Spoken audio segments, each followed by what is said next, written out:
Hello குட்டீஸ், நாம இன்னைக்கு ஒரு பெண்குயின் பத்தின கதையை தான் பார்க்க போறோம். ஆரம்பிக்கலாமா?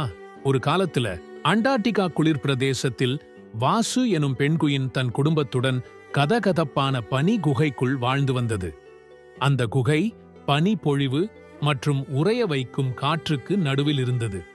வாசுவிற்கு தன்னை சுற்றி உள்ள பனி உலகத்தின் நிலப்பரப்பை சுற்றி பார்க்க ஆசை இருந்தது. ஒரு குளிர் காலை நேரத்தில் வாசு சீக்கிரம் எழுந்தான். அன்று பனி உலகை சுற்றி பார்க்க சரியான நாள் என்று அவன் முடிவு செய்தான். வாசு தன் குடும்பத்திடம் சென்று வருகிறேன் என்று கூறிவிட்டு பனி உலகை சுற்றி பார்க்க ஆர்வமாக சென்றான். அவன் பனி பிரதேசத்தில் அலைந்து திரிந்தான். ஆழமான பனியும் காற்றின் அலறல் சத்தமும் வாசுவை வழி நெடுகிலும் தடுமாற செய்தது. அவன் மாபெரும் பனிப்பாறையை, பனியால் மூடியிருந்த மலையை கடந்து சென்றான்.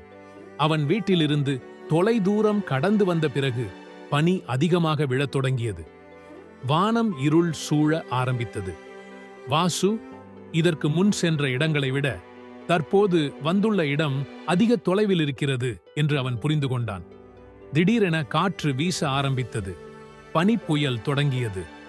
வாசுவிற்கு எல்லாம் தெளிவாக தெரிந்தது. பனித்துளிகள் தடிமனாக அவன் மேல் விழ ஆரம்பித்தது. அவன் சீக்கிரம் ஒரு பாதுகாப்பான இடத்திற்கு செல்ல வேண்டும் என்று முடிவு செய்தான். வாசுவிற்கு அவன் பெற்றோர்கள் கற்றுக் கொடுத்த பாடம் ஞாபகம் வந்தது. பனிப்புயல் வீசும் போது நாம் பாதுகாப்பான இடத்தில் பதுங்கிக் கொள்ள வேண்டும் என்று அவர்கள் கற்றுக் கொடுத்திருந்தனர். அவன் அருகில் சுற்றி பார்த்தான். அங்கே ஒரு சிறிய பனி குகை இருந்தது. அது மிகவும் இருட்டாக இருந்தது. ஆனாலும் அது பாதுகாப்பான இடம்தான். அவன் மெதுவாக அசைந்து அசைந்து உள்ளே சென்றான். தரையில் இறுக்கமாக சுருண்டு படுத்துக்கொண்டு உடம்பை கதகதப்பாக்கினான். வெளியில் புயல் அதிகரித்துக் கொண்டிருந்தது.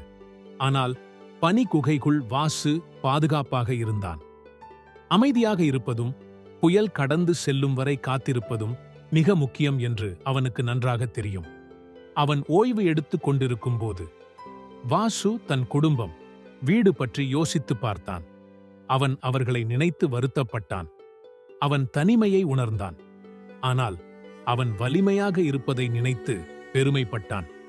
சில மணி நேரம் கழித்து கடைசியாக புயல் குறைய ஆரம்பித்தது. காற்றின் சத்தம் மற்றும் பனிப்பொழிவு நின்றது. வாசு பயத்துடன் குகையிலிருந்து வெளியில் வந்தான். அவன் பனி போர்வையால் மூடப்பட்ட அழகிய உலகத்தை பார்த்தான்.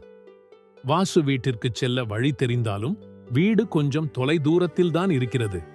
அவன் ஒரு முக்கியமான பாடத்தை கற்றுக்கொண்டான். பிரச்சனை ஏற்படும் போது அமைதியாக இருக்க வேண்டும். அடுத்து என்ன என்பதை யோசிக்க வேண்டும். கஷ்டமான சூழ்நிலையிலும் நாம் தப்பித்துச் செல்ல நமக்கு தெரிந்ததை பயன்படுத்தி நமக்கு நாமே உதவி செய்து கொள்ள வேண்டும். வாசு வீட்டிற்கு திரும்பி சென்றான். அவன் மனம் சந்தோஷப்பட்டது. அவன் குடும்பம் வாசுவை பார்த்து நிம்மதி அடைந்தனர். வாசுவின் பெற்றோர்கள் அவனுடைய பயணத்தை பற்றி விசாரித்தனர். வாசு சிரித்துக்கொண்டே கூறினான், பயணம் கடினமாகத்தான் இருந்தது. ஆனால் அதை நான் செய்து முடித்துவிட்டேன். இப்ப எனக்கு என்ன பிரச்சனை நடந்தாலும் அதை என்னால் தனியாக சரி செய்ய முடியும் என்று கூறினான். கதையின் நீதி என்னவென்றால், கடினமான சூழ்நிலையில் அமைதியாக இருக்க வேண்டும். அடுத்து என்ன என்பதை யோசிக்க வேண்டும். நமக்கு தெரிந்ததை முழுமையாக நம்ப வேண்டும். நீங்கள் தைரியமாகவும் வலிமையாகவும் இருந்தால் உங்களால் எதையும் தோற்கடிக்க முடியும். ஓகே குட்டீஸ், பாய். நாம் அடுத்த கதையில சந்திப்போம்.